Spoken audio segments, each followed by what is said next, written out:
Live from our 7 Tasmania studios, your nightly news with Tom Johnson begins now.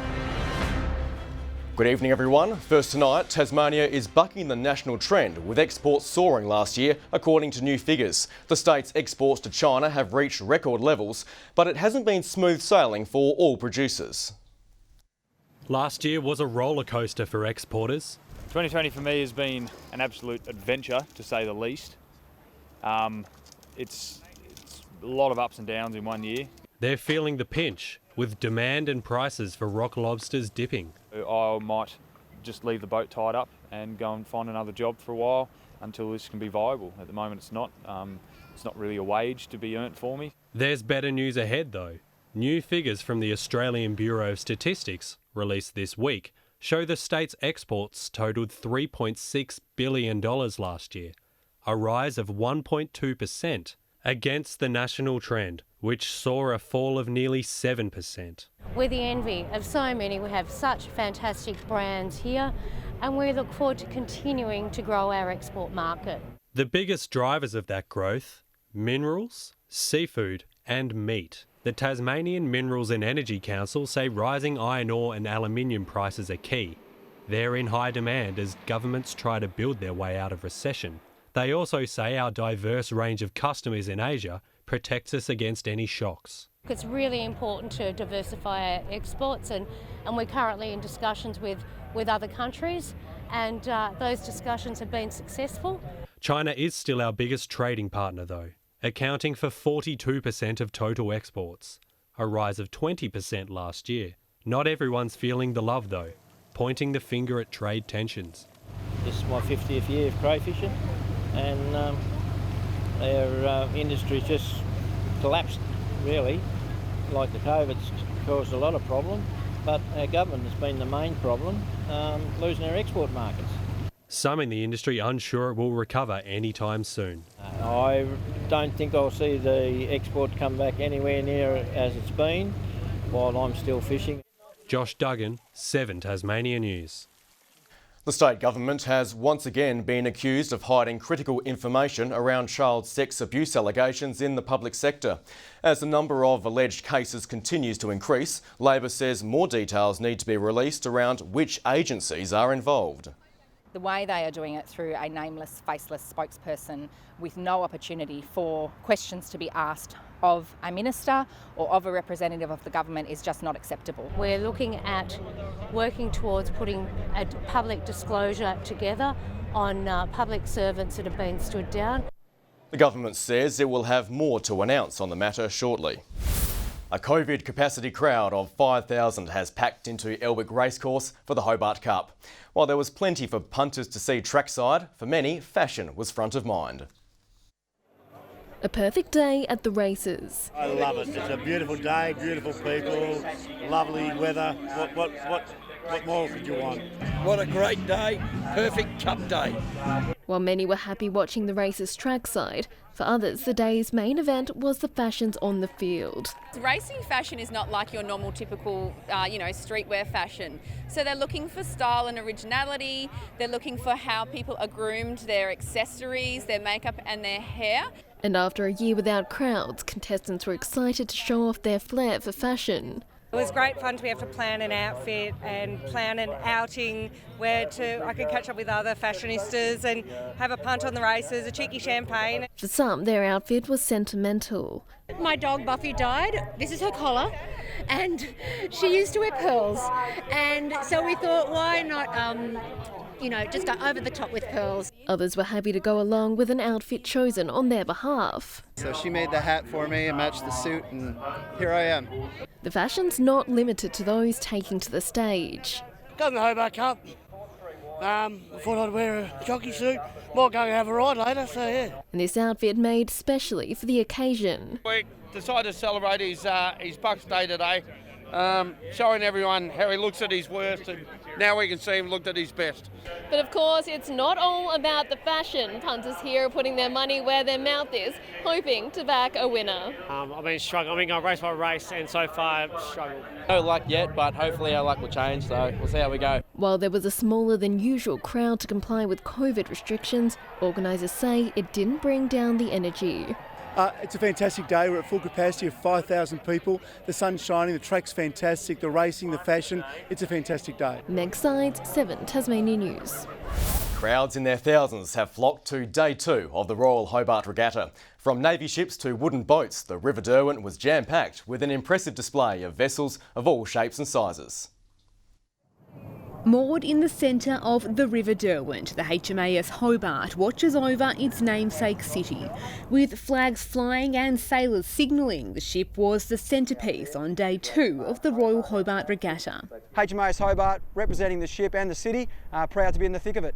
Speaking from high up, staying on board due to COVID, for locals like Commanding Officer Andrew Pepper, it was a reminder of home. We've got 200 crew on board. They're really happy to be here. And as you will have seen on our upper decks, there's about 10 sons and daughters of Tasmania out and about having a look. I haven't been back in quite some time, and even though I'm sitting in the middle of the Derwent River, it still feels like home. I'll be waving to my father, who I haven't seen in over a year now, so I'm super excited to see him. Soon, the Hobart had company, the river filled to the brim, while COVID forced the Wooden Boat Festival to be scrapped. In its place, this parade of sail. And whether they were sailing, motoring, steaming or rowing, more than 120 wooden boats were on display. We've got a double whammy on the river. You can almost walk from side to side without touching the water. Topping off the action, approaching from over the Tasman Bridge, the Poseidon did its fly past. I think that the people of Hobart appreciate that the Royal Hobart Regatta is on, and I'm very glad that they're here and they're patronising it because it's for them. On dry land, never failing to draw a crowd, the action continued at the wood chopping. The regatta continues tomorrow, where everyone's invited to take part in Come and Try Day. Michelle Wisby, 7 Tasmania News. A weekend of fine Tasmanian food and beverages has concluded with the final session of Indulge held this afternoon. The committee behind Festivale was forced to reimagine the event due to the pandemic, moving it to UTAS Stadium. With a new name and a new venue, this isn't the usual Festivale. Oh look, it's very different from the regular Festivale, but they've certainly got the same spirit. I think it does. It has all the food stalls and it's a really nice day and there's lots of people here. Some people have just looked at it and said exactly that okay, it's just like a mini Festivale. Others have said it reminds them of the Taste of Tasmania, and others have said, look, it's a very different event. However, fun, friends and food all still on offer to those who rolled in. Well, what are you having for dessert? Oh, strawberries, chocolate, cream, double dose. Food, yeah, so the lamb bar's been really good. We also went down to Saigon Kitchen, is it? That was quite nice down there too. So we're doing, a range of different lamb dishes. Some things fresh, some things easy. Just a real nice mix of food for people. The event has been well supported with around 7,000 attendees. Punters hungry for a bite of one of Launceston's premier calendar events. They've loved the layout of it, they've loved the marquee with all the undercover seating, the range of stall holders that we've had, and just to be able to have an event set up like this. With lessons to be learnt for future editions, wherever they're held. Just working with the stall holders to make sure that their menus are things that can be delivered quickly so people aren't waiting. The way that we operate our bars has also been a learning curve here. And whether we look at the festival being the same as it's always been, or do we change it round? Josh Duggan, 7 Tasmania News. WT has taken out the 2021 Hobart Cup. The favourites stormed to the lead early in the straight, a length and a half clear of the rest of the field. The Patrick Payne trained stayer was a $115,000 Tasmanian yearling sale buy.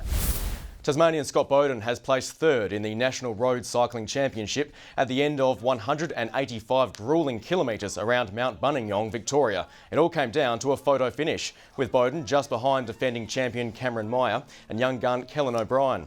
The Rio Olympian isn't yet signed to a team for 2021, but is sure to be in high demand after a gutsy ride. Good evening. 24 was the state's top today across Launceston and Devonport. Hobart 21-20 at Burnie. Lowhead and Bushy Park 21-17 at Strawn and Grove 18. On the close-up shows low level cloud over the south and west of the state. Further out, extensive cloud over southern WA is associated with a low pressure system, as is the cloud over Northern Territory. Tomorrow shows the low has moved to the south of WA and over Northern Territory, while the high pressure system has moved closer to Tasmania. Westerly winds tomorrow 15 to 25 knots, swells up to 4 metres in the west and south and below 1 metre in the north. A strong wind warning is current for eastern and southern coastal waters and a minor flood warning for the Macquarie River and the South Esk River. Tomorrow's forecast now: Hobart, a possible afternoon shower, 19 across Dover and Ouse. In the north, 22 across Launceston and Devonport, Scottsdale, a shower or 2. Burnie and Stanley tomorrow, 21 Strawn, a clearing shower or 2. 21 about St Helens and Swansea, and Ross, partly cloudy. The UV forecast is very high across the state. Looking ahead to the 3-day forecast: Tuesday, fine with northeast to southeasterly winds. Wednesday, northeast winds and an afternoon breeze. And Thursday, fine with morning showers extending across the state. Capital cities, 25 and a shower or 2 in Perth. Tomorrow, Melbourne, 19 and Cairns expecting showers. And currently Hobart 18 and Launceston, Devonport 22 and sunny. That's all for weather tonight, Tom. Thanks very much for that, Jackie. And that is all from us this Sunday evening. Kim will be back during the week. Enjoy your night.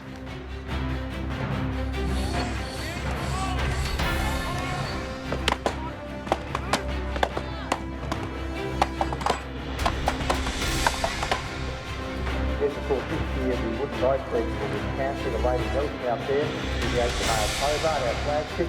But yeah, the Wooden sales from the Wooden Boat people, fantastic. I think